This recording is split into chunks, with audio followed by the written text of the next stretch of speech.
So I was thinking about this ideal morning routine, and I gotta be real with you, I definitely don't do it all every morning by any stretch. Pretty much, I don't think I ever do all 7 every morning, but 7 things I was thinking about when I did this mindset training for my clients the other day that would be like the ideal morning. And I'm telling you this because I want to be real with you. I'm not even doing all of these things, but even if you do some of these things, it'll make a big difference in your life. So number 1, feed your mind. So I love listening to motivational stuff. I love listening in the morning to people like that. I love plugging into things that are going to get me excited about what I do, not the things that are going to get me all depressed about what's happening in the world. Now, some people don't like that, but for me, listening to the news and going on and like, especially in the morning, like, it does not make me feel good. So I want to start with something that is going to rev me up. It's going to get me excited. Sometimes it's Abraham Hicks. Sometimes it's Mel Robbins. Sometimes it's, I was just listening to Gary Vee yesterday. It was really awesome. So whatever it is that you need to listen to that's going to get you excited, that's going to put you in the right state of mind. That's number 1, feed your mind. I haven't done that yet. I'm moving my body. I'm doing number 2 first. Number 2, move your body. Now, I had this inkling as I woke up. I looked out since we're staying at the beach in Anna Maria Island this weekend. I'm very excited to do that, by the way.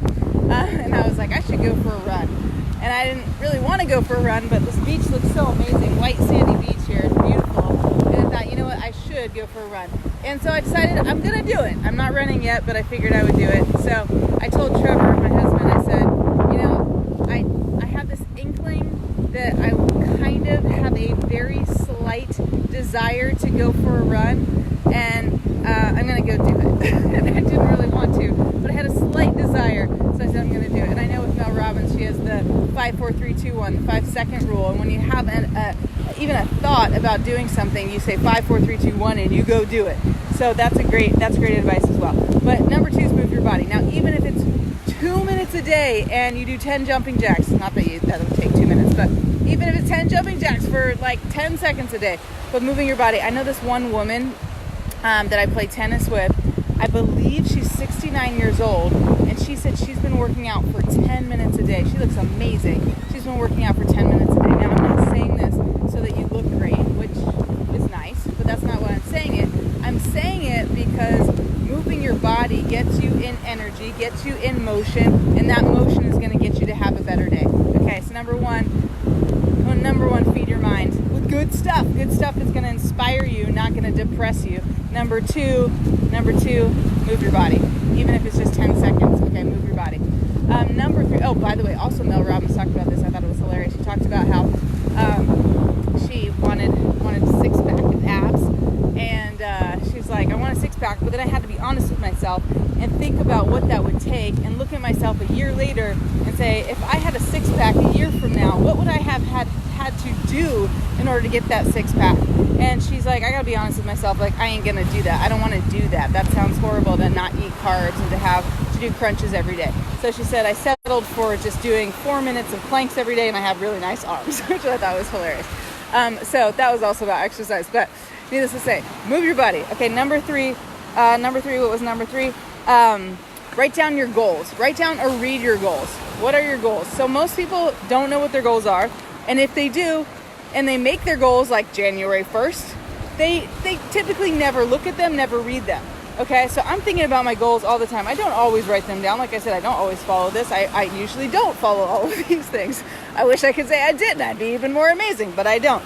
But even if you follow someone, then that would be great. But reading your goals or writing down your goals would be amazing. So even reading your goals would be amazing. But most people if they even set goals, they usually set them at the beginning of the year. They never think about it. They never look at it. And then they just feel like they're not reaching their goals. Like they're just disappointed, even though they don't even remember what specifically they are. Or even if they're not even very targeted towards those goals. Okay. One thing I do know, I have my goals in my head, especially for my business. I know what they are.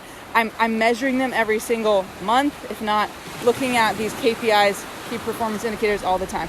So that is a big thing in order to reach your goals. That's one thing I am pretty good at. I'm pretty good at moving my body too.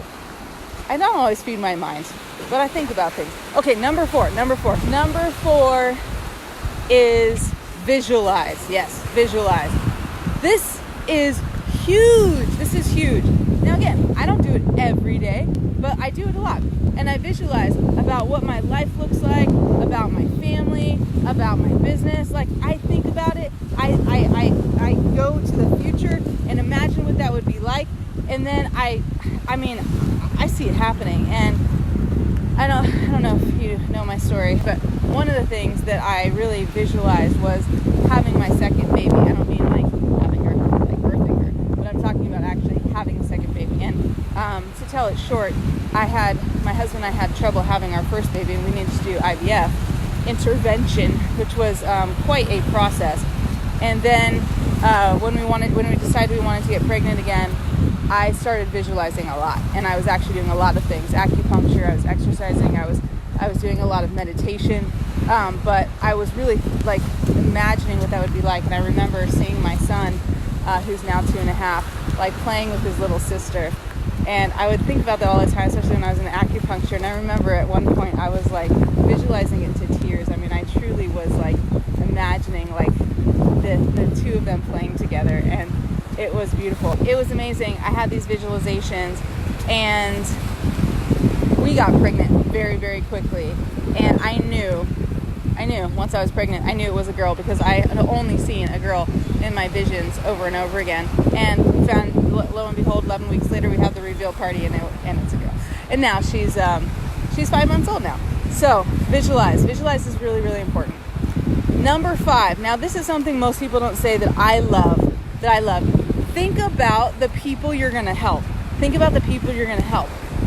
I was talking about this on mindset training the other day, and I was talking about, imagine that there are 100 people like in a room, or not. I kind of actually pictured out like outside, but it doesn't really matter. But in my visualization, there's no visualization.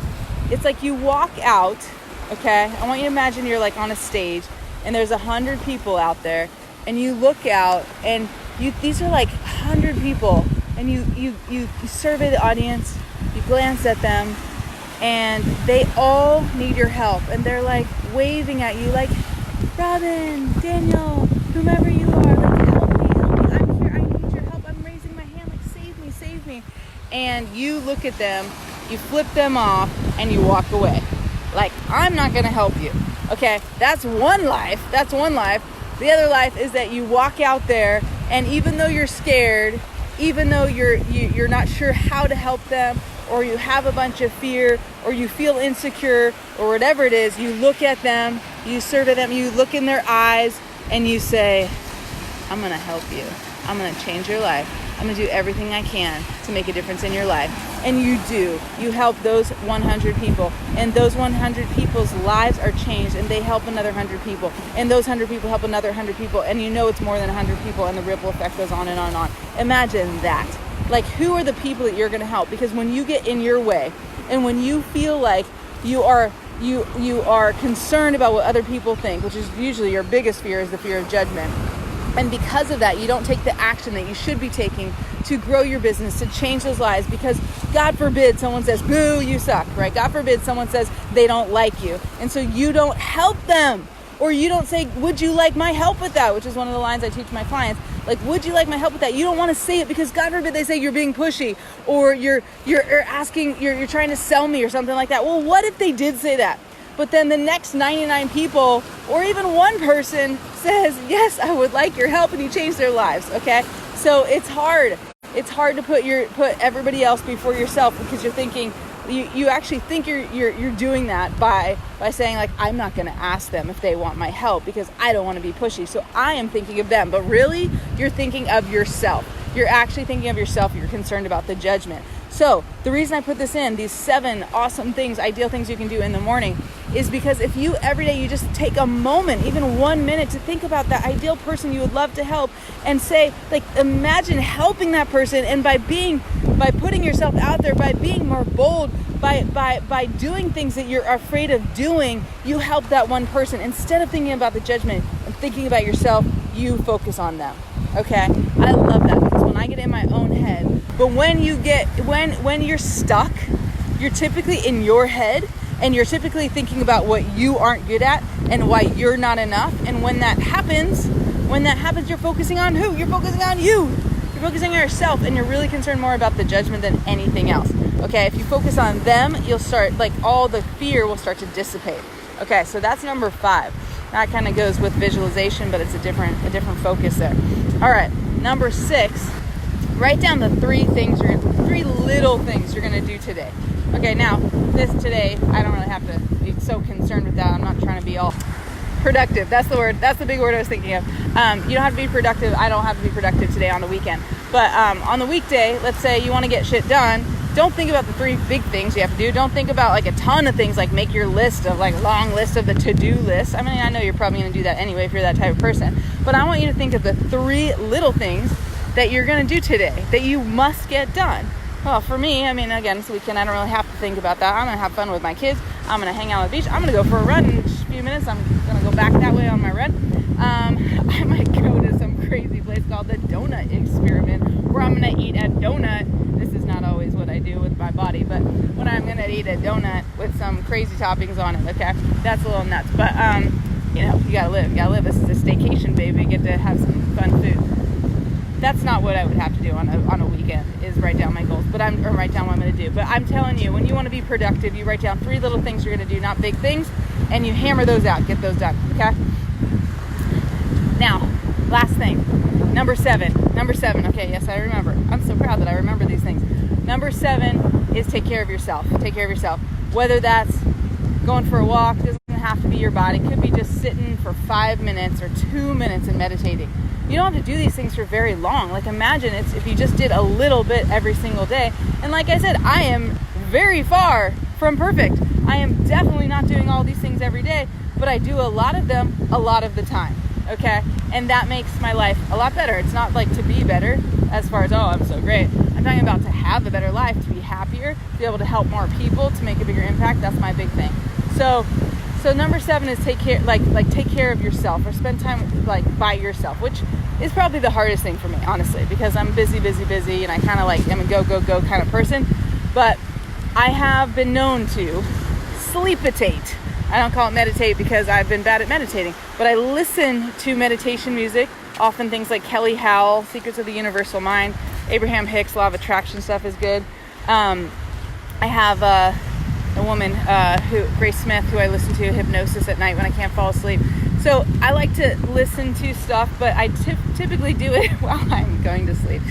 But it's feeding my mind. And it's getting in the unconscious mind. Okay, so those are the 7 things I have for you in an ideal morning.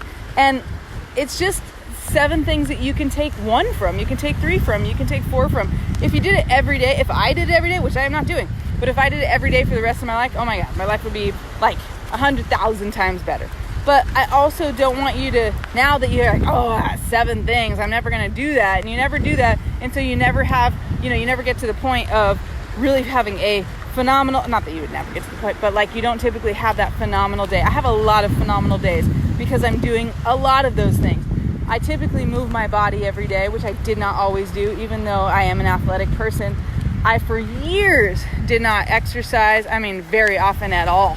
But I got into tennis, and so because I love it, that keeps me going. Like, it's fun. And so you got to find something to move your body, and I'm not just talking about exercise, but I am saying it is, when it's something fun, like exercise or like tennis, it's fun. I also have a personal trainer now, and I love her, but I don't ever really feel like working out. And luckily, she makes me. But anyway, my point is this.